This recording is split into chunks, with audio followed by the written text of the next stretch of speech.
Welcome back. In this video, we're talking about tying pay to performance evaluations.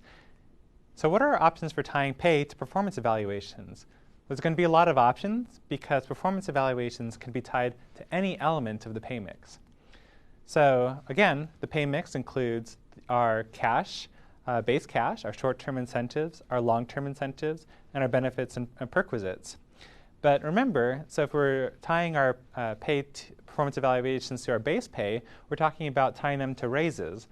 If we're tying our performance evaluations to short-term incentives, we're usually talking about tying them to bonuses. If we're tying them to long-term incentives, we're tying them to option grants.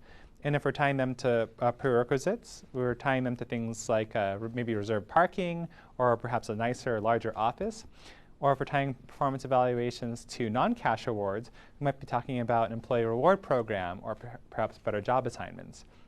And so we're going to have a lot of different options, again, for tying performance evaluations to the different ways that we can pay people. But let's start off with tying our performance evaluations to base cash.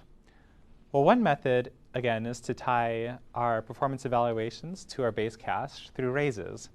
So for example, as we talked about in our, when we talked about criteria for raises and promotions, what we can do is we can make it so we get a larger raise when we have a higher performance evaluation and also when we're lower in our pay range for that grade. And so typically when we're talking about tying pay to raises, we're talking about tying evaluations to those different evaluations that specifically that assess current productive skills. That is, we're thinking about tying our performance evaluations to different measures that try to capture the things that makes employees valuable and kind of continuously valuable, as opposed to having done particular contributions in the past or having high future potential. And again, those raises are reflected with moving up within our pay grades.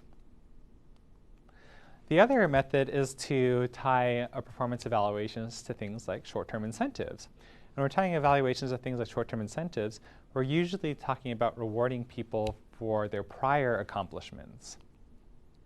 So one method is to simply tie a fixed bonus to these different performance evaluations. So for example, if our employees' ratings were outstanding, then they might get a $2,000 bonus. And a smaller bonuses for lower performance ratings. Another method, which is popular for budgetary reasons, is to instead allocate points or claims on a bonus pool based on one's performance evaluation. So let's look at an example of how that works. So say that we have a bonus pool and we have these three different employees. One employee has 2,000 points, one employee who has slightly worse performance has 1,000 points, and then a third employee who has slightly worse performance gets 500 points. So what we're going to do is we're going to distribute that bonus pool that we've budgeted for this purpose to these three employees on the basis of their accumulated points. So let's go through an example where we're doing some calculations. So let's say that Susan gets 1,000 points, and her division as a whole is allocated a $200,000 bonus pool. Maybe that was because her division had $200,000 in cost savings, for example. So that means that, so let's also suppose that employees in her division, if you added all of their points together, you would get 100,000 points. So then you would take that $200,000 in that bonus pool, divided by the total number of outstanding points, and you'd figure that each point is worth about $2 of that bonus pool. And so therefore, Susan, who was awarded 1,000 points based on her contributions and based on her performance evaluation, those 1,000 points would be worth a total of $2,000 from that bonus pool. So an advantage of a bonus pool is that it helps with budgeting, because in this case, the firm knew that they were going to allocate $200,000 to that bonus pool. And it also can create cooperation among employees so they can improve the size of that division's bonus. So for example, if that division was tying that bonus pool to something like cost savings, then it can encourage employees to get together to try to figure out ways to save more money, therefore maximizing the size of that bonus pool. One of the disadvantages of a bonus pool is it can also create competition. That's because the more points my colleagues have, the larger number of outstanding points there are total. That means that each one of my points will be worth a little bit less as it becomes diluted. Another disadvantage is that it can also be bureaucratic to administer, and it also potentially could be misaligned to business objectives. And that's why we want to make sure that our bonus pool is aligned to our business objectives, and also the way that we distribute points rewards employees for their contributions to meeting those objectives. So next, let's get to tying performance evaluations to long-term incentives. And so whereas we're tying performance evaluations to base cash to reward employees for their accumulation of productive abilities, and when we're tying it to short-term incentives, we're tying it to prior accomplishments, we're usually using performance evaluations and giving long-term incentives like stock options to reward them for, or to pay them for their future potential within the organization. All right? So, and so one example of how these could work is that for employees who have outstanding performance ratings, or perhaps are rated to have outstanding potential, future potential for their work within the firm, we'll give them larger option grants than we would to those who perhaps have ratings for less potential within the firm. And remember, the reason why we might do this is because long-term incentives, such as stock options, are especially valuable to workers who plan to stay. And one of the pejorative terms for short stock options is golden handcuffs.